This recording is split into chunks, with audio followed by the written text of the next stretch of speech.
In their rush to get traffic, many marketers actually forget about on-page SEO factors.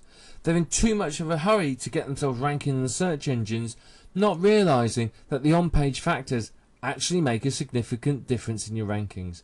They could potentially make the difference between being at number 1 and being somewhere below that. It depends on whether your competition has also done the on-page SEO optimization, and not everyone does this, so be aware of that. Many people completely ignore the on-page factors. As I said, they're in too much of a hurry to start building links and sending people through to their websites, or they just don't understand them or understand how to use them properly. If you can use them properly, you're going to get a significant benefit. Now, one of the best platforms I can really recommend is WordPress. WordPress is designed for SEO, and using a plugin such as the all-in-one SEO plugin will help you to optimize your on-page SEO factors for maximum results. Now, the first one is your title tag. This needs to be about 64 characters. Any longer than that and you may find it being truncated by the search engines. This has to contain a keyword and it will appear in the search engine's results as the title of your website. So it's actually very, very important that you have it there. And if you don't, you can find your website being listed as no name or untitled, which of course you don't want. It's got to be basically the title of your website. It needs to be something that entices people to click on links, come through to your website. It's got to be something that tells them what's there, what they're going to gain, a benefit from it, but it has to be in 64 characters. The next two are your meta keywords and your meta description. These are basically, the first one tells you what keywords your page is relevant for, and the description is a description of the keywords. Now, these aren't so important for the search engines anymore, but they still are very important.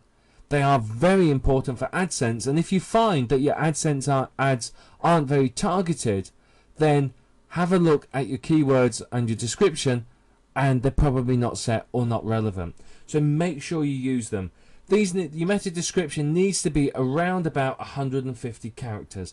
But again, this appears in the search engine results. So it has to be something that people will look at and think, I need to click on that. So it's very, very important. Now, if you have graphics on your website, you can set what's known as alt tags. These are alternative tags for people that are visually impaired.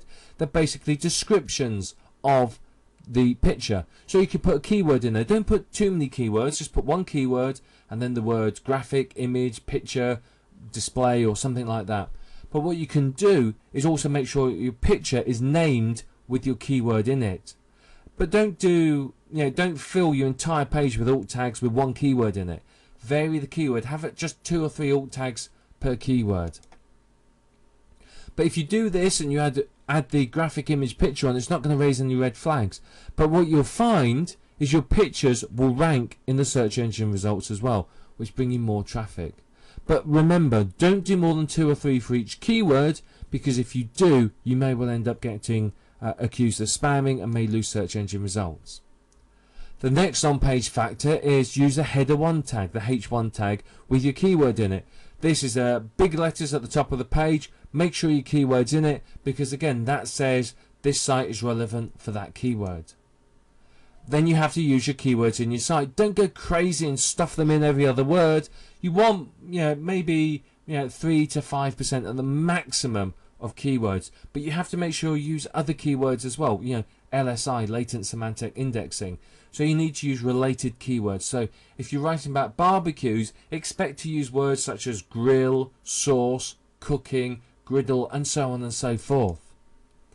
But whatever you do, don't keyword stuff. This is seriously frowned upon by the search engines, and you could find your sites being dropped from their results. On-page SEO can really put you ahead of the competition. It can make the difference in the search engine rankings, and if you've done it and your competitor hasn't, you'll get above them. So remember, not all marketers are doing this, so if you want to get hold of your competition and beat them in the search engine results, then do your on-page search engine optimization.